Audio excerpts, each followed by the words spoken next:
Bom, quanto aos tipos, né, de batedeiras, as convencionais são de aço inox, com superfície interior rugosa, né, esse detalhe importante do equipamento, para que se consiga fazer a inversão da emulsão. Podem ser de formas distintas, né, ela pode ser na forma de cilíndricas, né, de tonel, hexagonal ou octagonal.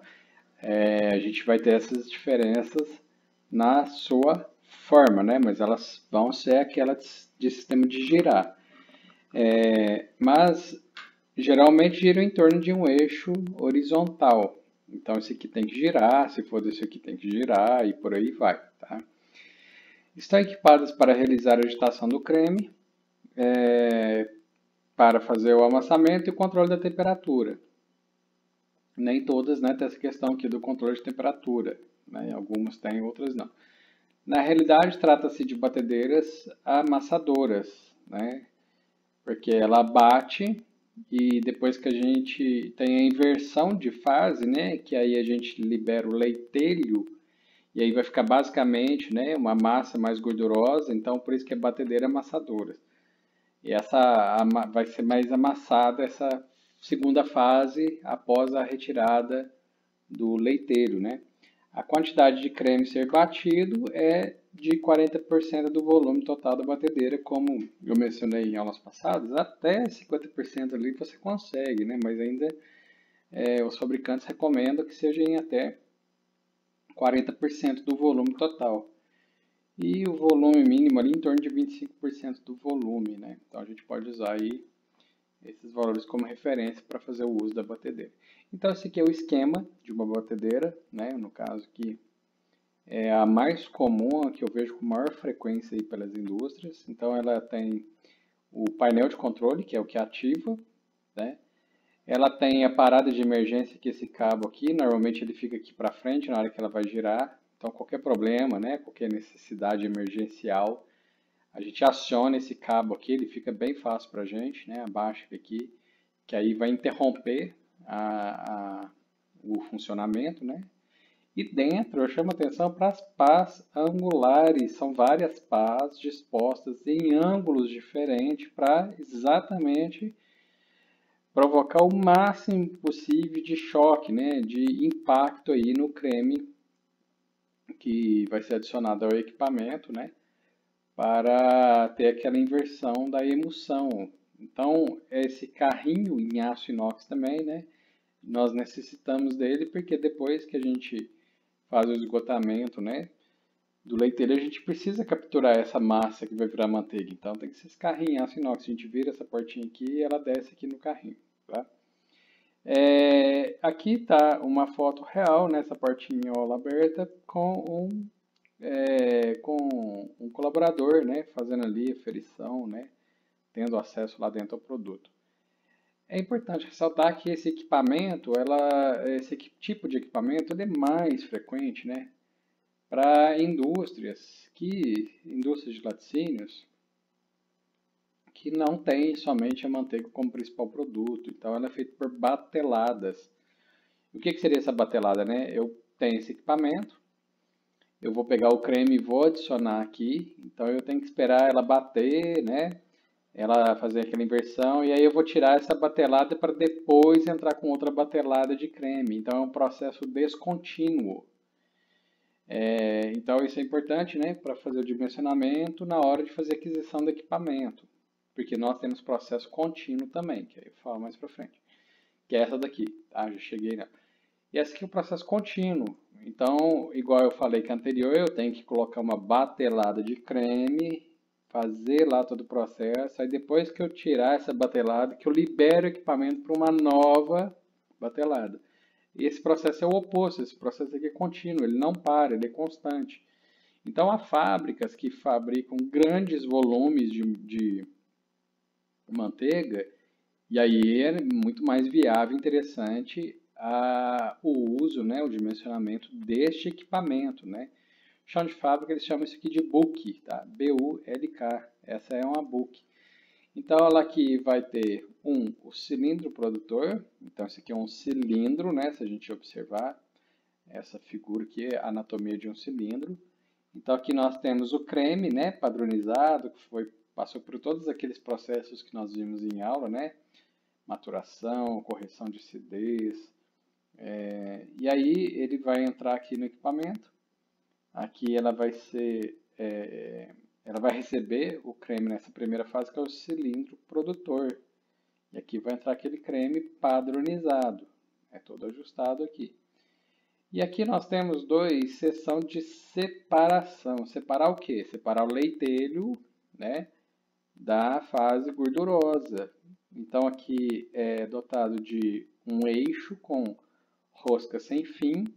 Então isso aqui vai girando. Esse girar vai promovendo essa inversão de fases da emulsão que nós já vimos.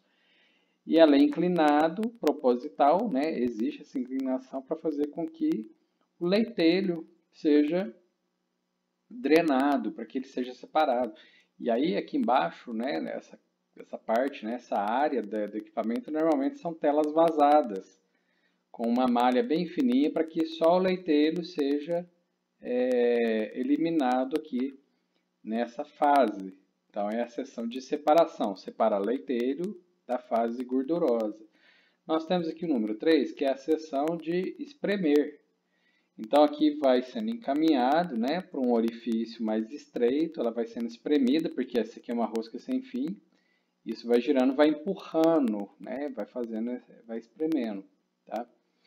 E temos aqui a quarta seção, a quarta, né, fase, né, o número 4, que é a segunda seção, tá?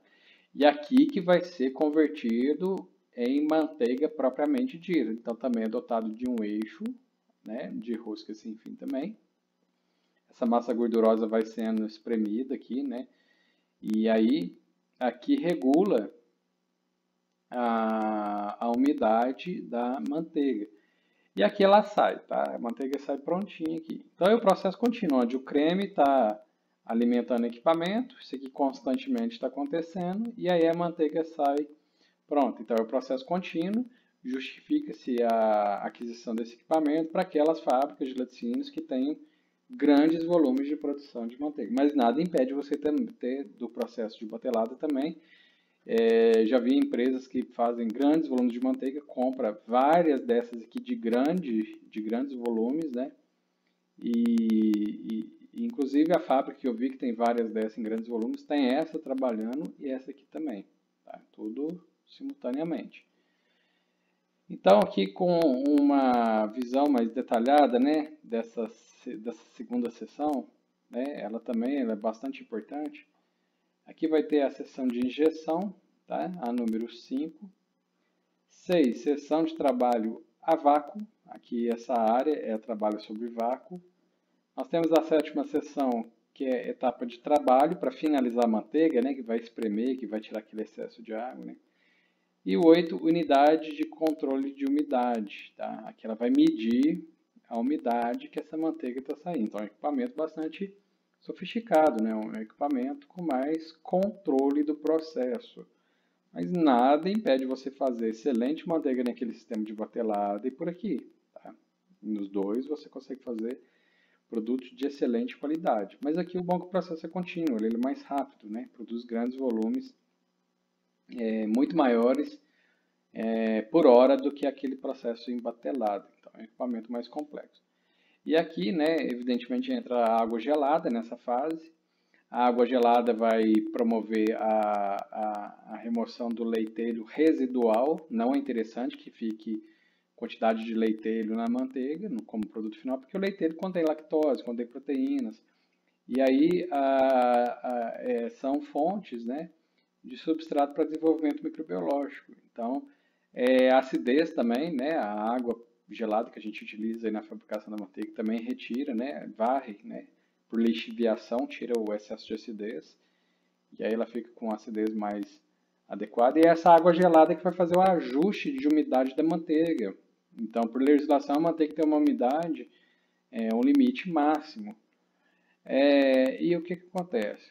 Quanto mais fria a água, mais baixa é a umidade final da manteiga. Por que disso? Né? Porque a água, quanto mais fria, na gordura de origem animal, que é aqui no caso o creme, a gordura acaba ficando cada vez mais rígida, né?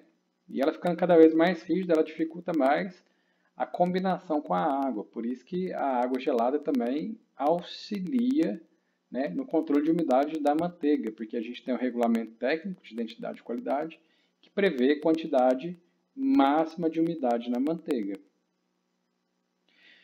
Bom, esse creme, né, que vai entrar no equipamento, seja nesse, né, ou seja nesse, ele tem que ter uma temperatura, né? Então vamos comentar sobre essa questão da temperatura do creme. Então na fabricação da manteiga, a temperatura do batido varia segundo a dureza da gordura. Em princípio, para se obter uma manteiga com consistência e textura adequada, evitar as perdas excessivas de gordura no soro e assegurar uma boa conservação do produto final. Tem-se que trabalhar, né, a uma temperatura que permita realizar o batido em um tempo de 40 a 60 minutos. A temperatura é extremamente importante nesse ponto de vista. Então aqui, ó, se a gente entrar com ela com a temperatura elevada, a gente vai ter perda de gordura lá no leitelho. E isso não é interessante, porque vai diminuir o rendimento da manteiga, né? Então, a temperatura na primavera e verão, a gente entra com creme, na hora que vai alimentar o equipamento, tem que estar na temperatura de 7 a 10 graus, tá? Então, lá no verão, devido àquelas explicações que ocorreram nas primeiras aulas, porque a composição química detalhada da gordura ela é muito alterada, né? A gente viu lá que tem mais ligações saturadas ou insaturadas, dependendo da época do ano. Por isso que eu estou justificando que na primavera e verão eu vou entrar com temperatura mais baixa, de 7 a 10 graus. No outono e no inverno, quando a gordura é geralmente mais firme, se ela é mais firme, eu posso deixar ela um pouquinho mais mole, né? Como? Eu posso subir um pouco mais a temperatura, né? Então vai estar entre 10 e 13 graus. Enfim, temperatura média do batido é de 10 graus. Porém, eu vou observando o comportamento desse creme, né, para me trabalhar no próximo dia, né, que eu sei que ali eu estou no inverno, no verão. Quando começa a ter essa transição já de questão aí do verão, do inverno, eu já começo a fazer uns pequenos ajustes na temperatura. Então eu sei que lá no verão eu vou diminuir, se for necessário, eu vou diminuir um pouquinho, né? Então até 7 graus aí que é o meu limite. E lá, né, no inverno eu vou subir 3 graus para cima, que é o meu limite. Se eu subir muito mais, eu corro o risco de ter perda excessiva de gordura lá no leiteiro. E isso vai me trazer prejuízo no rendimento. Então, depois que eu fiz, ajustei, né, a temperatura do creme, adicionei no equipamento, vai ter, né, depois de um tempo, vai correr a eliminação do leiteiro, que é aquele chamado de soro, né, da manteiga. Então, depois que é realizado, né, a eliminação logo após a batedura, depois que bateu lá em torno de 40 a 60 minutos, que eu já vi que separou da gordura do leiteiro, eu faço a eliminação. Isso para aquele processo de batelada, tá? O processo contínuo, ele já é feito lá no equipamento rapidamente. A título de curiosidade, o leiteiro tem uma composição, né, próxima do leite desnatado. Isso é mais a título de curiosidade, essa informação. Então, depois que eu peguei, que eu fiz aquela inversão, que eu eliminei o leiteiro, eu vou fazer o que? A lavagem da manteiga. Então, a finalidade do processo de lavagem é a eliminação dos restos do dessorado, né? Os restos lá do leiteiro, né? Que não devem ficar na manteiga, no produto final. Porque, como eu já comentei, né? Acaba ficando lactose, algumas proteínas que são substrato para desenvolvimento microbiológico. Então, se eu remover esse substrato, eu estou assegurando mais aí, né, a questão da conservação da manteiga. Desse modo, reduz, né, com a lavagem, né, com a adição da água lá naquela massa gordurosa, vai ter a redução do conteúdo de extrato seco magro. Então, o que seria o conteúdo de extrato seco magro, né? seria proteína, né? Seria seco é sem água e magro é sem gordura. Então, proteína, os minerais, lactose principalmente. E também, se caso tiver alguma contaminação, né? Essa água que vai entrar ali para fazer a lavagem pode também ter uma redução de carga microbiana, se caso teve problema de contaminação ou recontaminação. Além do mais, elimina-se substrato nutritivo, sobre o qual podem crescer os micro-organismos restantes, prevenindo-se assim as alterações microbianas do produto. Isso é fundamental para a qualidade da manteiga. Tá? Esse processo é essencial e ele é necessário. E o processo requer, obviamente, água potável de boa qualidade. Eu inseri aqui o muito boa, né, para enfatizar nessa questão da qualidade da água. Porque aqui a água está entrando após a pasteurização do creme. Então eu não estou vendo tratamento térmico pela frente mais. Então por isso que a água jamais pode ter qualidade duvidosa. E o que é importante é que essa água de lavagem, além da qualidade, eu vou entrar ela com a temperatura de 2 a 4 graus exatamente. Tá? Extremamente importante essa questão da temperatura de água de lavagem.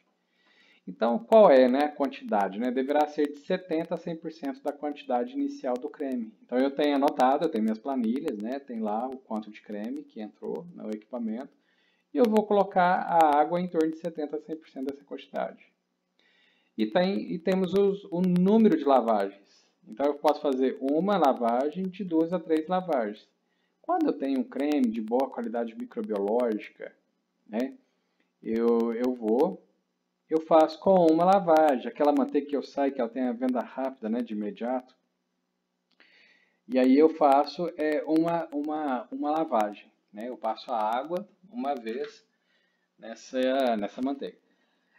Quando eu opto, né, por 2 a 3 lavagens, creme de baixa qualidade. Quando eu falo baixa qualidade, gente, não quer dizer que eu estou condenando o creme, não. Assim, mas então por que produziu, por que utilizou, né? Quando eu falo assim, né, que tem uma quantidade aceitável de micro-organismos. Mas eu posso ver que, às vezes, dentro da qualidade aceitável, da quantidade aceitável, né, no meu critério, posso assegurar, né, aliás, julgar, né, que está com uma qualidade mais baixa, em relação, por exemplo, ao creme de outros dias, com quantidade menor, né. Então, quando eu noto que esse creme, né, ele é proveniente de uma qualidade mais baixa, eu faço de 2 a 3 lavagens com água, né? Ou aquela produção que leva meses para ser comercializada. E aí já não depende da qualidade do creme. Então pode ser um creme de excelente qualidade, mas eu optei por fazer de 2 a 3 porque eu sei que minha manteiga, produzida em grande quantidade, ela leva meses para ser comercializada.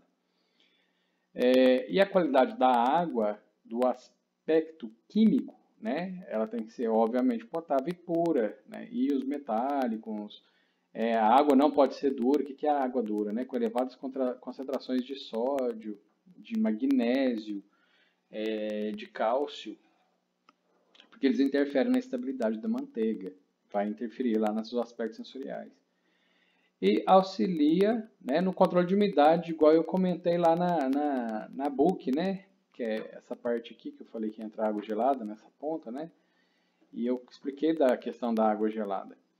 Porque o regulamento técnico de identidade e qualidade da manteiga permite um máximo de 16% de umidade nesse produto.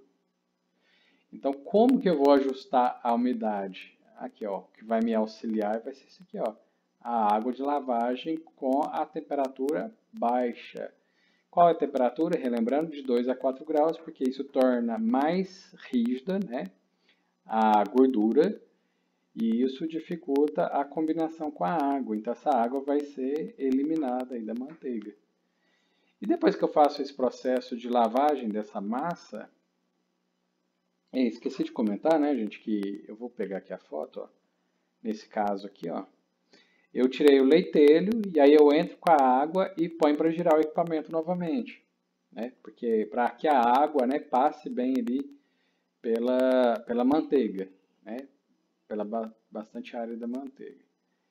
E aí, né, depois que eu faço essas lavagens, ou lavagem, que eu posso fazer uma vez, vem uma técnica, né, subsequente à lavagem, que é o amassado ou malaxagem da manteiga. Então, amassado, porque literalmente vai amassar. Algumas fábricas fazem isso de forma manual. Vai pegar aquela massa da manteiga e vai apertar, vai amassar. Então, esse amassado, que também é conhecido como malaxação ou malaxagem, né? Qual que é o objetivo, né? De formar com os grãos que estão soltos, né? Esponjosos, em grãos de manteiga. Porque a manteiga é o quê? Uma massa compacta e homogênea. Ou seja, uma massa lisa. Como que eu consigo aquela massa lisa, né? Se ela sai do equipamento do processo de batelado com essa característica aqui, né? Aqui a gente está vendo que ela está toda esponjosa, né? Não tem um aspecto de manteiga aquela comercial. Então, eu preciso o quê? Causar uma pressão. Claro, né, que para o amassado malaxagem eu tiro, tá, desse equipamento e coloco dentro de um recipiente, né? Ou pode ser em cima de uma mesa de aço inox. E aí que vem essa questão, tá? É, eu vou amassar, né, para que ela fique com aquele aspecto lisinho, né? Ela é compacta e homogênea quando a gente compra esse produto. E essa questão também do amassado faz com que distribua o mais finamente possível as gotículas de água e de sorado. Lembra lá dos 16% de umidade? Então, na manteiga tem 16% de água.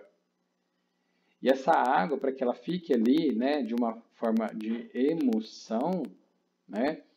Então a gente faz esse amassado e ela fica muito bem incorporada ali e você não vê separação de fases.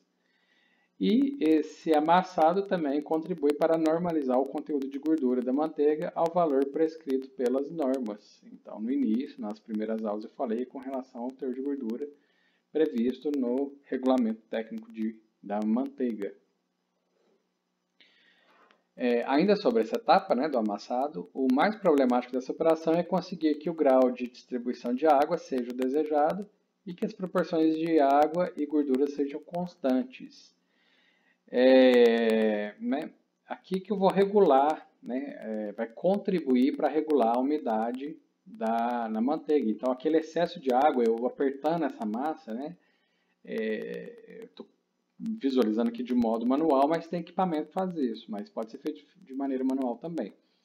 Então, esse apertar dessa massa, né, vai expulsando, né, vai diminuindo ali as proporções de água, né, então vai regulando ali. Então, em relação ao grau de distribuição de água, há que se entender que as gotículas de água devem ter um diâmetro menor que 10 micrômetros para que esteja na forma de emulsão. Como que eu vou mexer no tamanho da água? Você não mexe, né? Você vai fazendo o amassado, a malaxagem, essa água vai distribuindo na manteiga e ela vai distribuindo em pequenas gotículas. Então, elas ficando em menor que 10 micrômetros, você não enxerga. Aquela manteiga que você enxerga as gotículas de água, que é visível, que é aparente, muito provável que ela está com a umidade acima dos 16% previsto na legislação. Então, essa questão do tamanho, né, do micrômetro, né? Então, dessa forma que a gente atinge, que a gente distribui bem ali a água, né, que a gente atingiu os 16%, ela vai ficar toda distribuída ali na manteiga e ela fica distribuída ali normalmente menor que 10 micrômetros. Então, dessa forma, os micro-organismos presentes na manteiga careceriam de um espaço vital, limitando esse então seu metabolismo e sua multiplicação, o que reduz o perigo de que se deteriore a manteiga pela atividade dos micro-organismos. O que tem a ver esse tamanho aqui? Porque os micro-organismos necessitam de água para a sua multiplicação, né, para a sua reprodução. Então, vamos considerar que essa manteiga houve ali uma pequena parcela de contaminação. Então, eles, para desenvolver, eles terão que ter, eles têm a necessidade de água. Se essa água está, esse 16%, né, de água está muito bem distribuída em 10 micrômetros, pode ter um desenvolvimento microbiológico, mas ele é pontual, ele é local, tá? Porque teve uma limitação.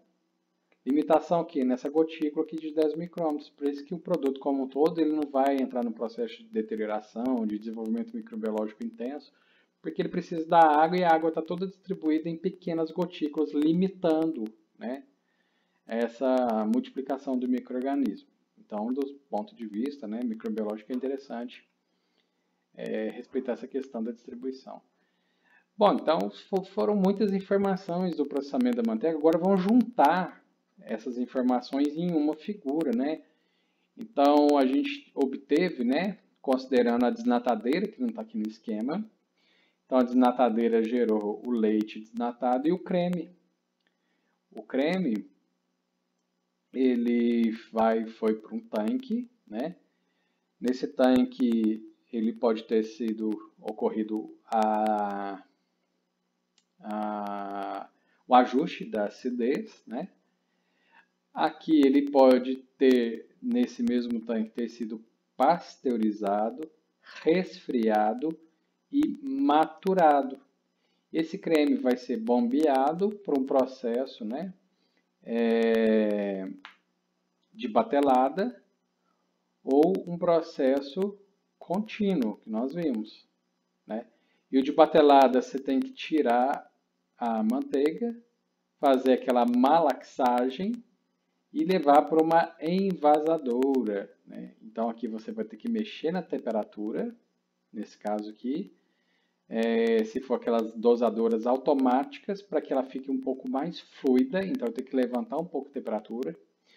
E aí ela fica um pouco mais fluida para dosar nas embalagens. Se for feito de forma manual, não há necessidade. Você já pega essa manteiga e vai acondicionar já nas embalagens. Eu fico assim, né?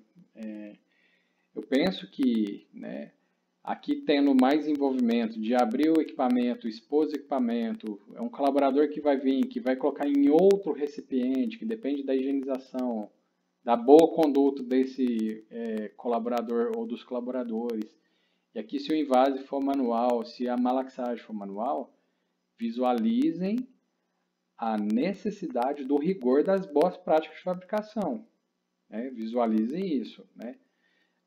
Aqui já é um processo contínuo, então é muito mais fácil de eu controlar o aspecto de higiene, né? Porque aqui não tem envolvimento de pessoas. O equipamento ele é feito com higienização programada, automatizada, que garante, né, a, a questão sanitária, né, de que não há contaminação.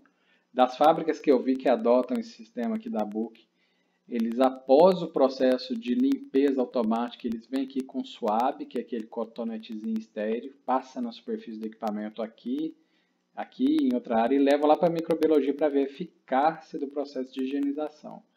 Então aqui eu vejo, né, um maior controle, né, com relação a esse aspecto. E aqui já tem mais envolvimento, mais exposição do produto, então tem que ter um foco bastante assíduo, né, com relação às boas práticas de fabricação.